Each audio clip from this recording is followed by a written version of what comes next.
Yep, I'm home. Time for another video. So recently I went back to my dad's house, the house in which I grew up, and I was having a bit of a nostalgia trip. I can sometimes get a little bit homesick. I never thought that would happen to me, but it does occasionally. And I just had an idea of making a knife using things which sort of invoke nostalgia. So things that came to my mind were my two dogs I used to have. I used to have two Labradors, one called Ebony, one called Shamrock. And I wanted to somehow incorporate this into something I made. And then I thought of the name of the actual house, which, due to the fact it has a huge holly tree growing out the front, holly is part of its name. And so I was thinking of making a knife trying to incorporate both holly, ebony, and shamrock. And that's kind of where I'm going from there. I want to try a few new things with this. I was trying to think of some way of making the actual blade sort of nostalgic, but I couldn't really find anything. The only thing I could find was a big block of steel in the garage, but on grind testing it looks to be just mild steel, so that's not usable. So I then thought of trying something I've wanted to do for a while, which is make a file knife. If you don't know what that is, it's just an old file. You heat up, you shape, and you turn that into a blade. It's a very high carbon steel as well, so it's quite prone to being quite brittle, but if it's heat treated properly they can make very sharp knives. The other thing I want to try is making my own mosaic pins. If you don't know what that is, it's a little bit like sort of Blackpool rock. You put a design into a tube, and then when you cross-section it, you get a nice design come through where the pins are. So there's a few ideas, and frankly, I'm just going to give it a try. Why not? So, like I said, I want to have a go at making my own mosaic pins with the theme of a shamrock. So this is the rough idea I've got. I've got this 5mm diameter copper rod, which has a thickness, if I can get it to focus, thickness of 0.5mm, doesn't really matter, with an inside inside diameter of 4mm. What I've then got is this nice little bit of brass, which is 2mm thick, which is going to be each of these. And we're just going to try and sort of obviously triple layer them, so that I'll get that sort of shamrock design. And then I've got some very thin 0.5mm sheet brass, which is obviously going to be what I'm going to try and cut for this little stem. And then the idea is I use some epoxy resin, which I use a pigment to dye black, and I basically squirt it in to fill in all the gaps, and hopefully that'll leave me with a nice mosaic pin. But I've not tried this before. So the first step is to cut this down into 3. I've already marked it where it needs to be cut. And I'm only going to be using this much of the copper tube. The rest I'll be using just for like dud pins while I'm practicing fitting it up. So yeah, let's get on with that. So I actually had a few issues getting the brass into the copper tubing. They were very slightly too big. And whilst I did want them to be a very tight fit, with very little movement, I physically couldn't get them all 3 of them in. But so what I've done is I've gone over each one with a little bit of sandpaper and a little bit of Scotch-Brite, and then on the inside of the tube I just gave it a little bit of a file just to smooth it up. And now it does seem slowly to be hammering in. So I think, yeah, there we go, success. Getting there. Just cutting out this tiny little sliver of the 0.5mm brass. And I'm going to need to sand that down because that's still a bit thick, but tell you what, you never see Alex Steele having to clean bird shit off his anvil, do you? This is such a fragile little bit of brass, and trying to thin it down to the right size. This is the best way I've found to do it, is just give it really slow, really light pressured strokes with a file. Funny, when I thought about doing my own pins, I thought, oh, it'll be really simple, it'll just be a case of getting a few little brass rods, sticking them in a copper pipe, just need a very thin little bit of plate, and Bob's your uncle. But this has taken me the best part of an hour now, and I haven't even finished getting the bits of metal inside, let alone the epoxy. Once again, it's my die grinder to the rescue.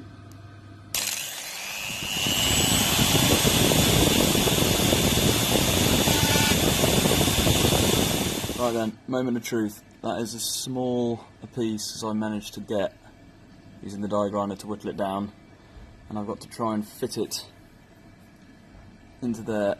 It'll focus. I don't think I'm going to get any luck on that, but this is about the 10th attempt to get it to fit, so... Oh.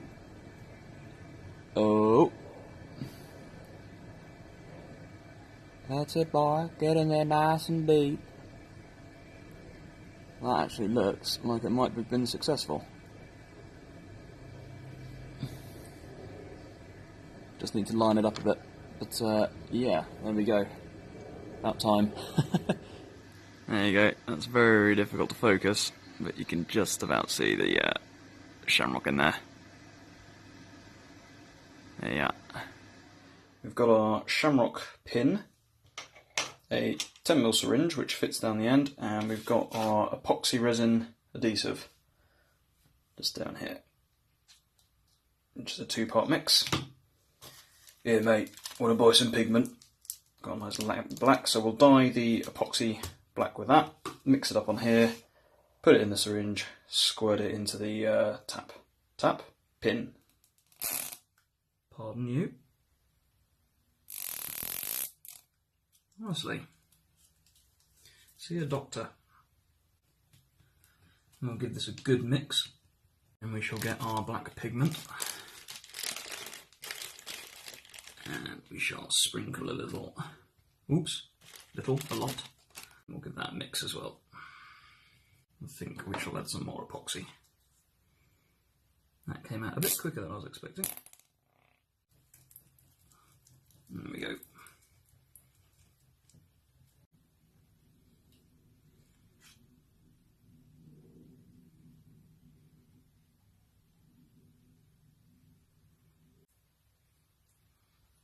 Oh, this is going to get messy. Right, just going to have to go for this. Now we just squirt the mixture down the end.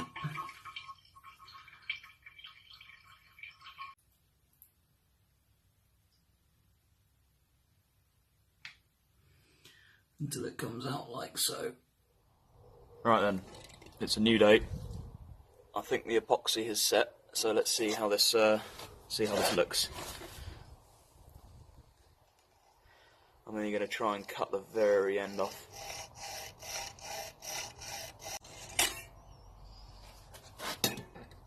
Oh, that looks pretty cool.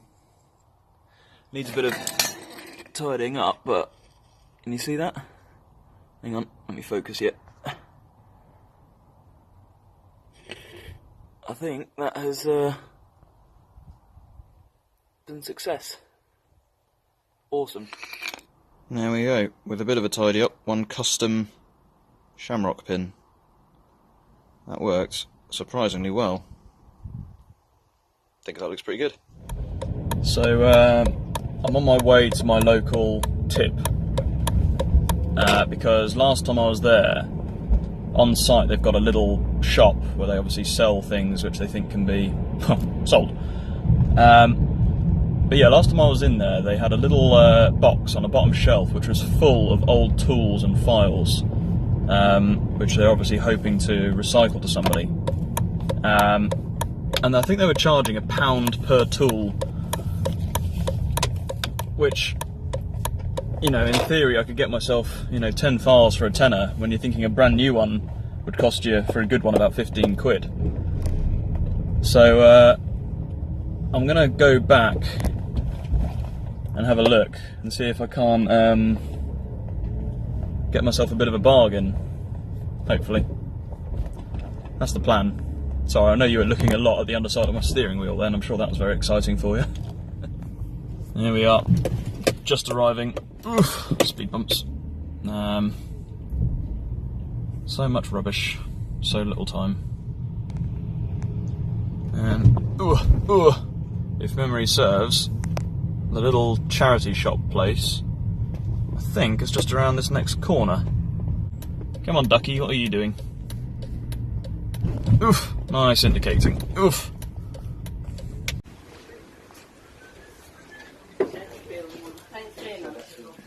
Bye.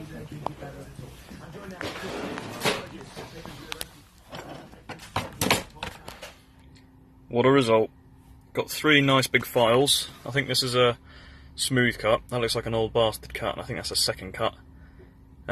This is the biggest of the 3, but I don't know how well the cut is actually going to show up when it's hammered, so that might just be used as a bit of a blank.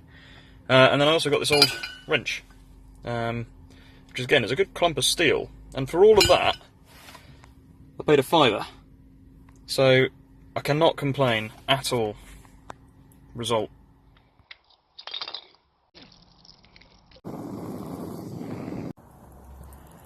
Right, we've got the forge lit. What I think I'm going to try and do is I'm going to try forging some shapes into both of these, both the smooth cut, larger file, and then this is actually an old one of mine, a nice bastard cut, which is a Valorb. I think that's Swiss steel, I'm not entirely sure, but I'm going to try with these two. This one's smaller, so I'm going to have to make a smaller blade, but I think the pattern will come through better. And like I say, this one, I really don't know how that one's going to come out, because it's such a fine cut. Don't know, we'll see. Can only wait and see.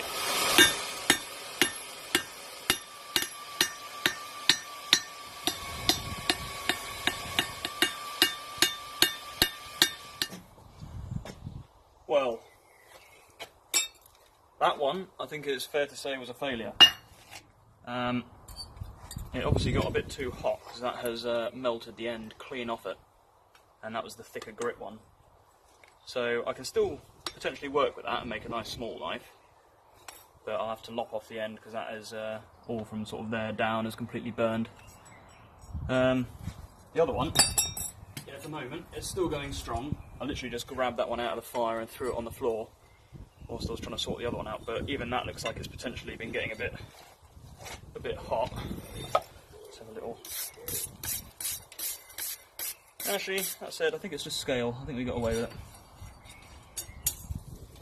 Yeah, okay, we'll go back in the fire with that one anyway. See what we can't do with it.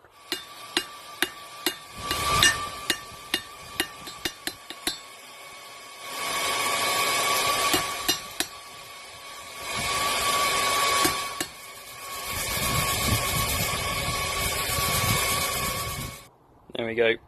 So it's been normalised 3 times. I've given it a good brushing as best I can to try and get as much of the forge scale off as possible, and now it's just being left to anneal. I did try and forge in the tip and the bevels slightly, but I was so worried about hammering out the file pattern, I thought I'd leave it and do the profiling with the grinder. So that's what I'm going to be left with, and I'll see if I can make something out of that. Right, so the blade is now fully annealed, nice and soft. I've just started marking out the profile, so I'm going to be cutting out this this block here and taking the tip off the end. Annoyingly, whilst it was annealing, it has very slightly warped. As you can see, it's going over, and it's got a bit of a twist in it as well. So what I'll probably do is just rough in the profile, sand it down, but then I'm going to need to heat it up again and get it straight before I start worrying about the bevels. So yeah, we'll just get the rough profile in.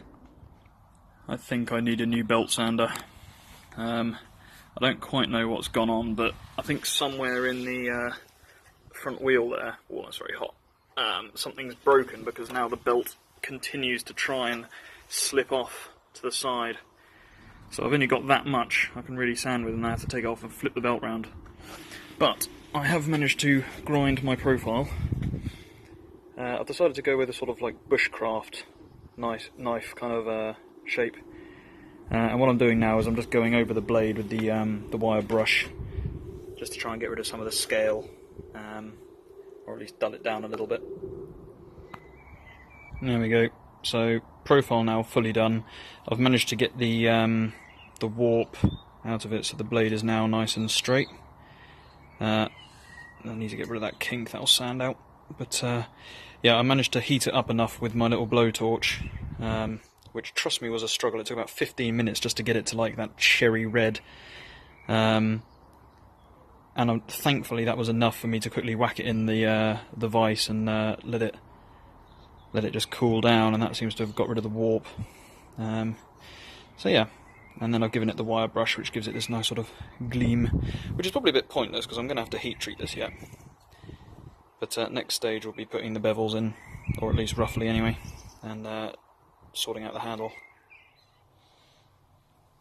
So what I've now done is sketched out the handle onto the 0.5mm thick brass, the same brass I used for the pin.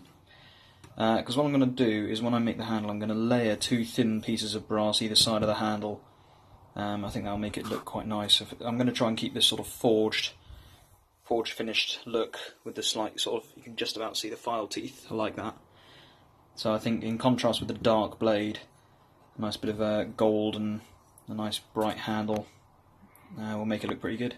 Right, so far this morning it has been an extremely expensive morning.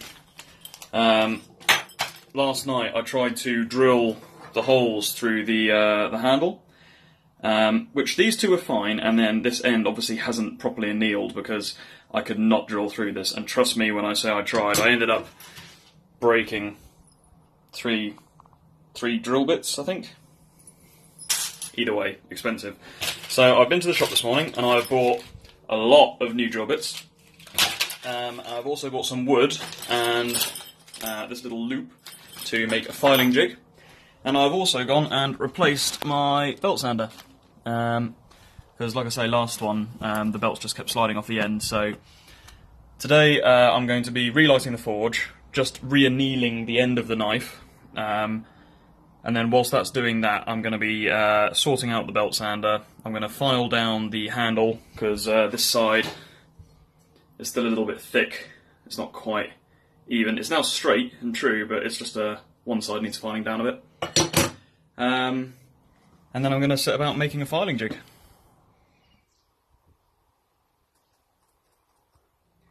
I think it's fair to say at some point I'm going to need some new ovals too. Woo! Getting a bit breezy down here.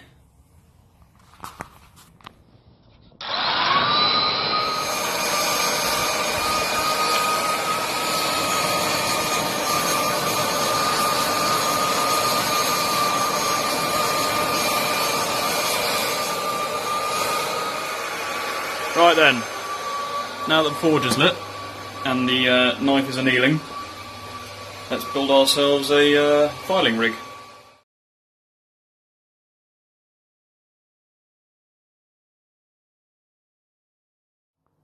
Sorry, I just came and had a look at the shamrock pin again. God damn, that looks good.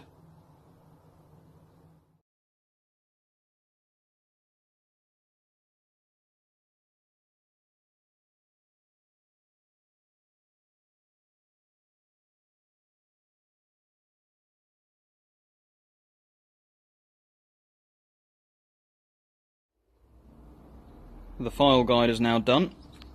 It's pretty self-explanatory really. All you do, you get the knife, you clamp it to this piece of wood with the blade facing down, and then just using that you get a nice even gradient on the bevel of the blade all across it.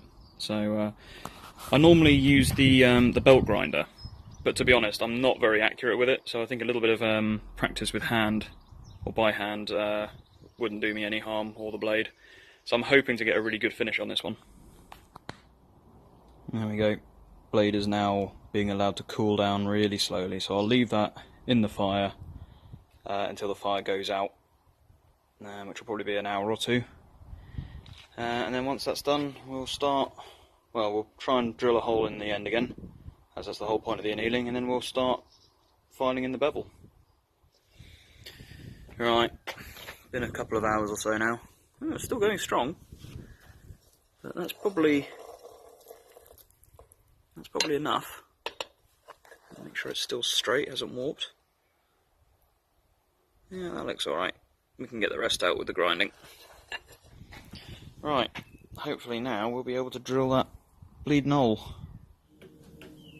Right then, second time's the charm. Hopefully this annealing has worked enough that I can actually cut into it now.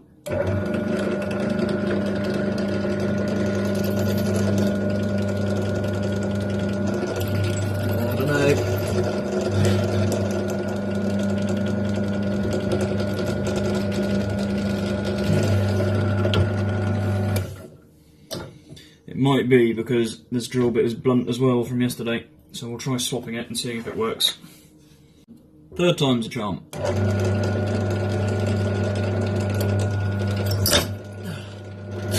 Wow. Well, that was money straight down the drain. Let's try with a thicker drill bit. I was trying to go for a pilot hole, but I think, given how high the carbon is of this, I don't think realistically we're going to get much with anything less. So we'll just go for a thicker drill bit and see if we can get anywhere with this.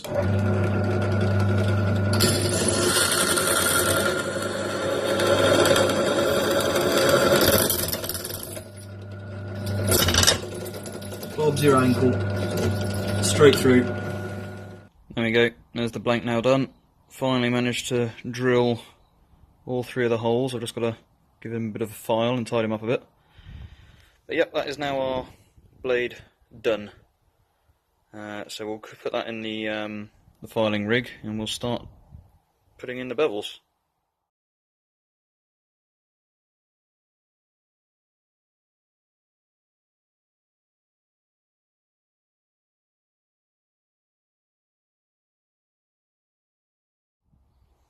Alright, here's where we're up to now.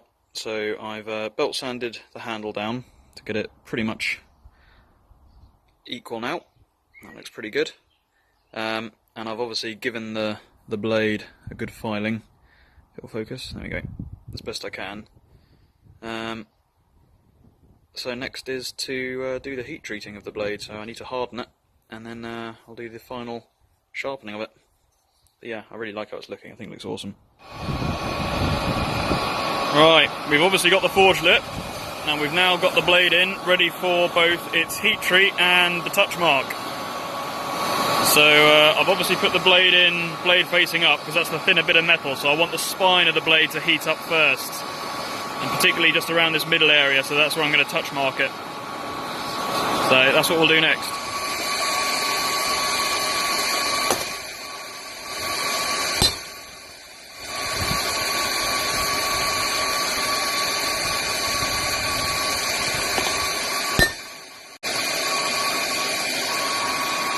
Done. Now I've just got to straighten out again.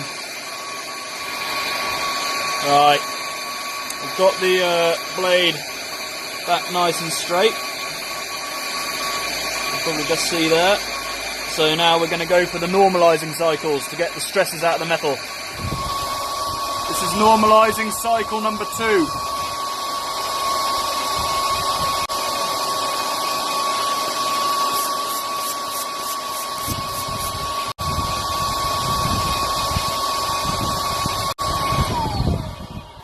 Let it air cool and make sure it's straight. So like I say, this is removing any stresses from the steel so that when I quench it, it doesn't, you know, warp to either side. Normalising cycle 3.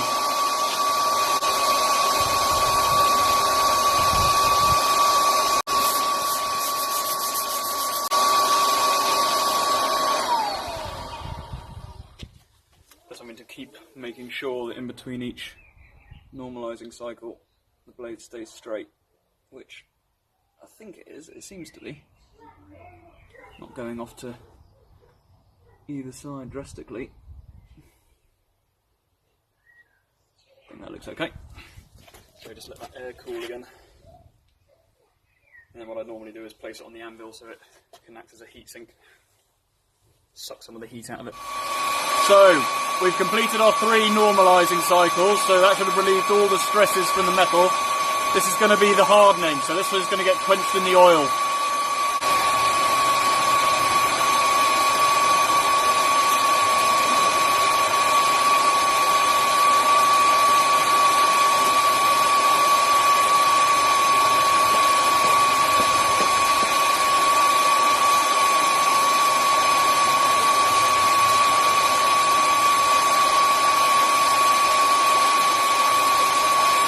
Looks good.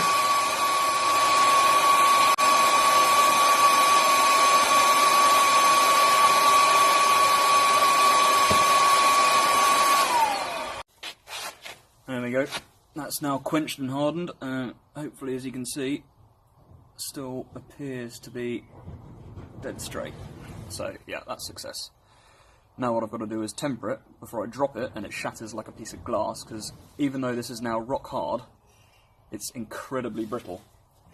And the way generally to test its hardness is to use a file, and you should hopefully be able to hear a much higher ring, and the teeth aren't really biting into it. So yeah, that sounds good.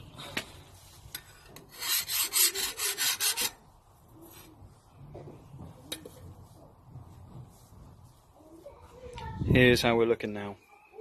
So that's the hardened blade. I've given it a going over with acetone and a bit of Scotch-Brite to get the oil off and some more of the scale. But that effect looks really cool. And I like how the touch mark remains dark. So, yep, what I'll do now is I'm going to stick this in the oven at about 200 degrees.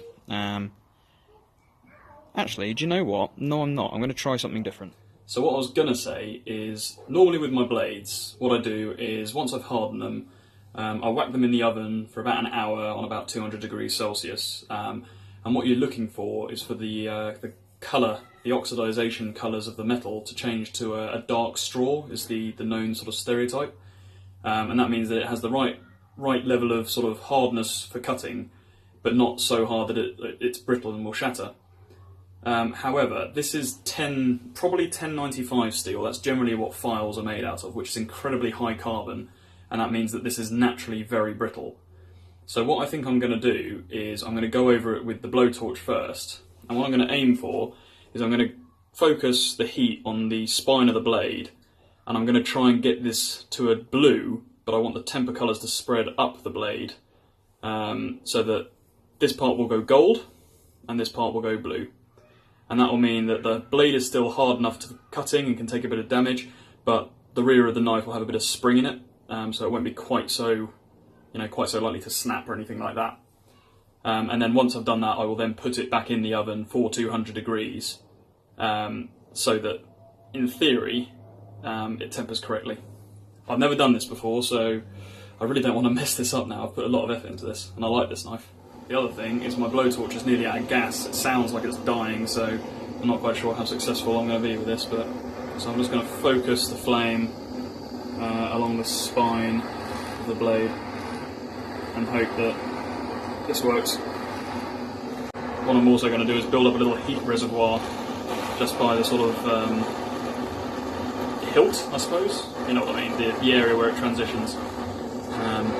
And that again should hopefully slowly spread up the blade.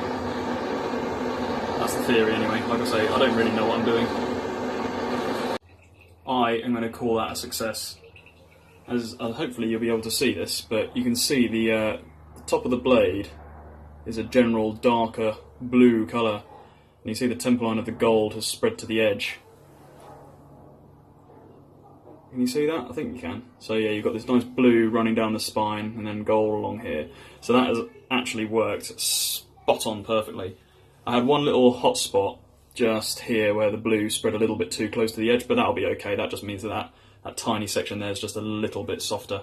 But obviously, the majority of the cutting with the knife is done at the weighted section, which is higher up here. So yeah, I think that's pretty good. For a first go at that was remarkably easy. Whether it was fluke or not, I have no frame of reference. So what I'm now going to do is go and whack this in the oven and just let the rest of the blade temper for the next hour or so. What I'll quickly do first, actually, before I do that, is I'm going to just use a bit of Scotch-Brite and just rub off the old temper colours, because otherwise I won't really know whether or not I've got it at the right temperature in the oven. Right, let's see if the tempering is done. Please be gold, please be gold, please be gold, please be gold. Oh, it's gold. Probably use a little bit longer.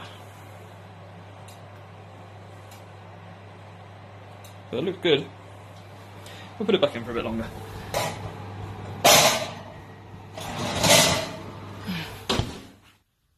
There we go. After another hour of tempering, so 2 in total, we've got it to that nice dark gold colour. So that is now exactly where I want it.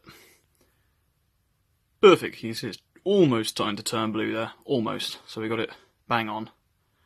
So yeah, happy with that. That should be tempered. Handle time. So, plan. I've got my piece of ebony, which has arrived. Beautiful. And my block of holly. I've actually got 2 of these, but I only need 1. What I've done is I've marked on each one a perfect 45-degree angle. Just about see it on the ebony there, not easy. What I'm going to do is I'm going to cut each, and then I'm going to line it up with its opposite. So you're going to have a white and black half. And then I've got this slightly thicker 2mm bit of brass, which I'm going to put in between the two. And then all of that, once it's in its 1, 2, 3 combination, is going to get stuck on top of one of these. And that will go alongside the blade, so there'll be a nice little thin layer of brass visible just between the steel and the wood. That's the plan. So first things first, we've got to chop these down the middle. So we'll do that.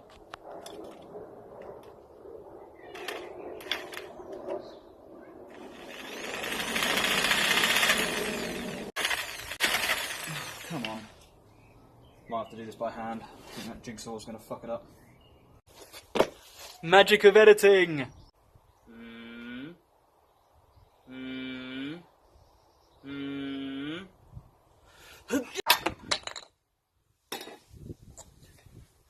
Ta-da! Right. Let's see if these fit okay. Yep, that's alright, got my angles right. Cool. What I'll do, bit of brass in the middle like that, bit of brass in the middle like that, and those will be my scales. I've just got to sand down the bits of wood on the side that's touching the brass so they're flush. And then I think we will use, if I can get it, we'll use some contact cement to, contact cement to secure it. So the contact cement didn't work for shit.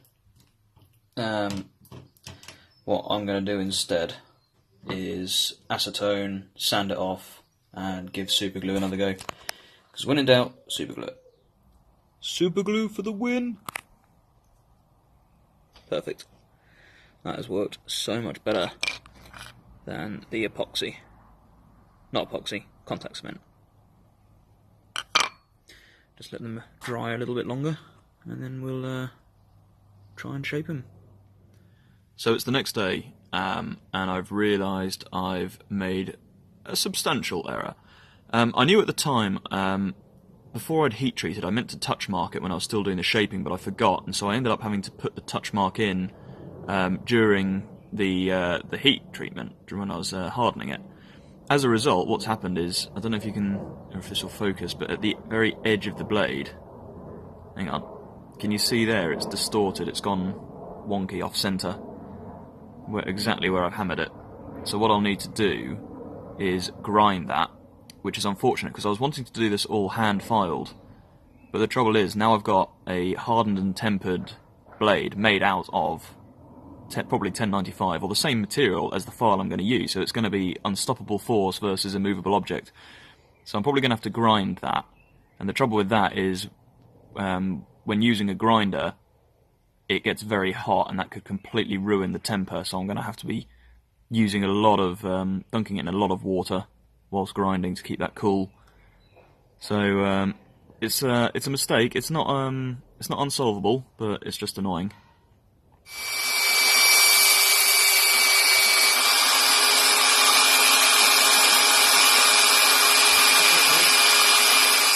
Right, so I've put the bevel back in the blade. Surprising how sharp it is, even though it's not actually been sharpened yet. But and I've really gone over the entire profile of the knife, getting it nice and level, exactly the shape I want it. The last thing I need to do now, I'm going to wrap the blade in tape so that doesn't get spoiled, and I need to flatten off the handle because I don't know if you'll be able to see that well, but it kind of narrows towards the end. So I need to try and flatten that off. So again, I'll use the belt sander for that because that will take hours with a file. There we go. Handle now done. And as you can hopefully see, relatively flat. So next, new belt, and we are going to work on just getting the handles cut down to size a bit more.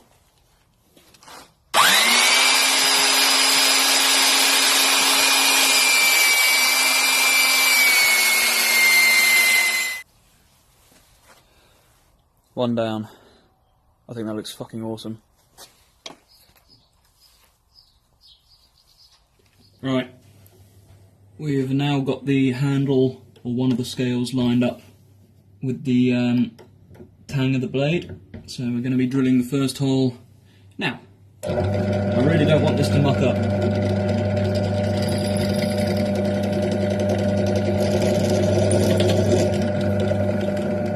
Like that.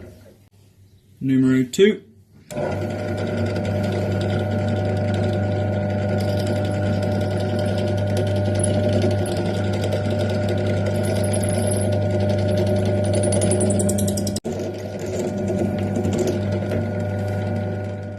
I spared you the effort of watching me doing this, because that took a long time, but I've now just cut out the rough profile of the handle, just with some makeshift pins at the moment.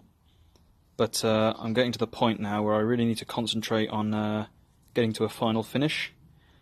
So I'm a little bit stuck. Do I do the blade first, which is probably a good idea, and then go on to the handle? Or do I just keep it as it is, put the actual pins in, and then just work on it as one unit? If I'm being smart and not impatient, because I want to get this done, but I need to be patient. I need to do the blade first. Hand sanding time, yay! So here's what I'm now trying to decide.